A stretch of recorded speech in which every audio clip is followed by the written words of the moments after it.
बड़ी खबर आ रही है कि सरकार ने फैसला लिया है कि रेलवे की जमीन लीज पे दी जाएगी। पीएम गति शक्ति योजना को लेकर के एक बड़ा फैसला लिया गया है। लंबे समय के लिए रेलवे की जमीन को लीज पर दिया जाएगा।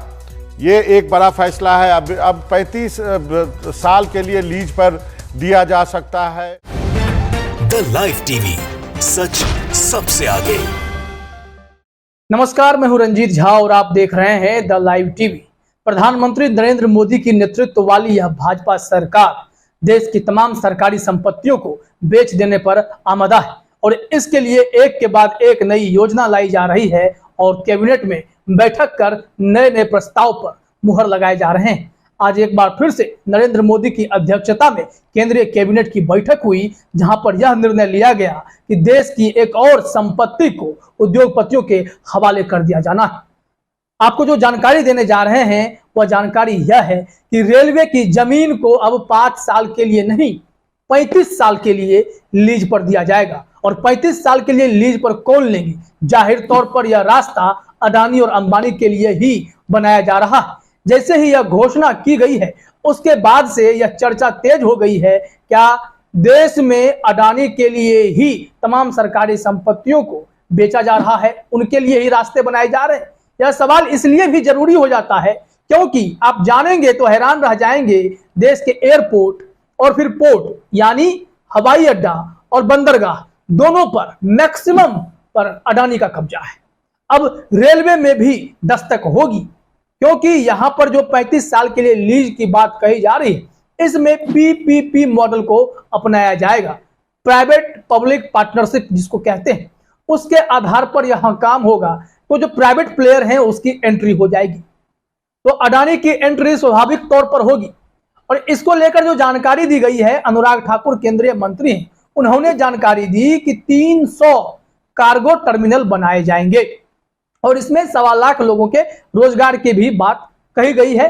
पीएम गति शक्ति योजना के तहत इस तरह के फैसले लिए गए, लेकिन इसके पीछे के मंसूबे को समझना बहुत जरूरी है। इससे पहले जरा हम आपको अपने स्क्रीन पर बोलता हिंदुस्तान का एक ट्वीट दिखाना चाहते हैं, उसके बाद एक और ट्वीट दिखाएंगे। दोनों को समझिए, फिर हम आपको तथ्यों के साथ समझाने की कोशिश करेंगे कि कैसे अडानी का सरकारी संपत्तियों पर बेतहाशा बेतरतीब तरीके से कब्जा होता जा रहा है और प्रधानमंत्री मोदी सिर्फ और सिर्फ उनके लिए ही काम करते दिखाई पड़ते हैं।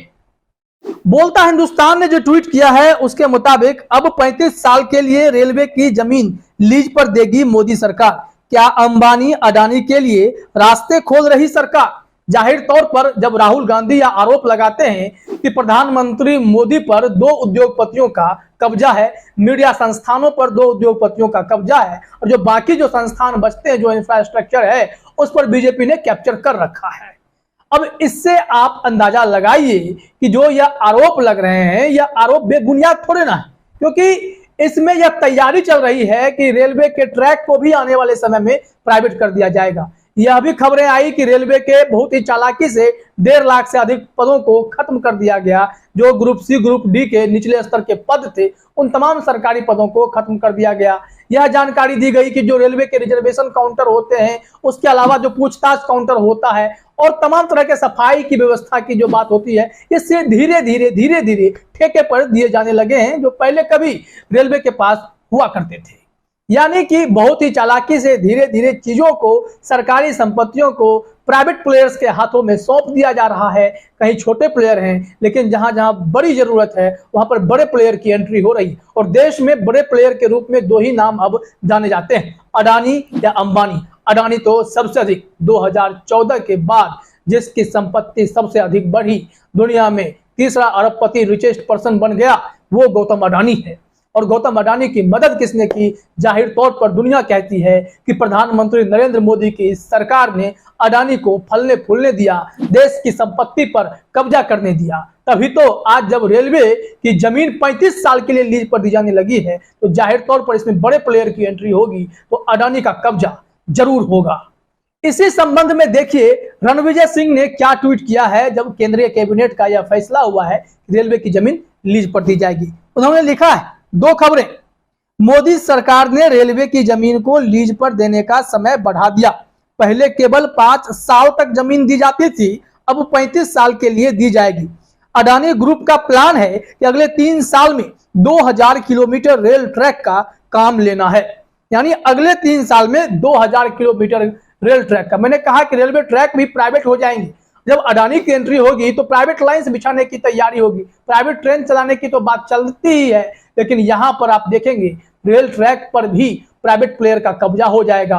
जो जमीन दिए जा रहे हैं उसमें बताया जा रहा है कि कार्गो टर्मिनल खोले जाएंगे, हॉस्पिटल्स जो रेलवे के होते हैं उन सब चीजों को खोले जाने की बात कही जा रही है। थोड़ा डिटेल में बताते हैं कि अनुराग ठाकुर ने क्या कहा है, फिर गौतम अडानी पर भी हम आगे चर्चा करेंगे। एबीपी लाइव का यह स्क्रीनशॉट आप देखिए, इसमें कहा गया है केंद्रीय मंत्री अनुराग ठाकुर ने बताया कि पीएम गति शक्ति फ्रेमवर्क को लागू करने के लिए रेलवे की लैंड लीज में संशोधन किए गए हैं। उन्होंने बताया कि अगले 5 सालों में 300 से ज्यादा पीएम गति शक्ति टर्मिनल बनाए जाएंगे, जिससे 1.25 लाख से ज्यादा रोजगार के अवसर पैदा होंगे। इससे आम जीवन में बदलाव आएगा, साथ ही ज्यादा मात्रा में कार्गो टर्मिनल बन पाएंगे, क्योंकि लैंड अब 5 साल की जगह 35 साल के लिए रहेंगे। केंद्रीय मंत्री ने बताया कि पीएम गति शक्ति टर्मिनल का निर्माण पीपीपी मोड पर किया जाएगा और स्कूल भवन और हॉस्पिटल बनाने के लिए जमीन का इस्तेमाल किया जा सकेगा। उन्होंने बताया कि इसके लिए 1 रुपए प्रति वर्ग फुट के हिसाब से चार्ज लिया जाएगा। यानी लैंड लीज और लाइसेंस फीस में भी कटौती कर दी गई है, ताकि औने पौने दाम पर इन्हें अडानी को, अंबानी को या अन्य ऐसे उद्योगपति जो कहीं ना कहीं मोदी के करीबी होंगे उन सब को यह सुविधा दी जाएगी और वो तमाम लोग रेलवे पर कब्जा जमाने की कोशिश करेंगे। हमने कहा कि गौतम अडानी का रेलवे से पहले अभी जो कब्जा है उसमें समझिए पोर्ट्स पर और एयरपोर्ट पर कितना कब्जा है।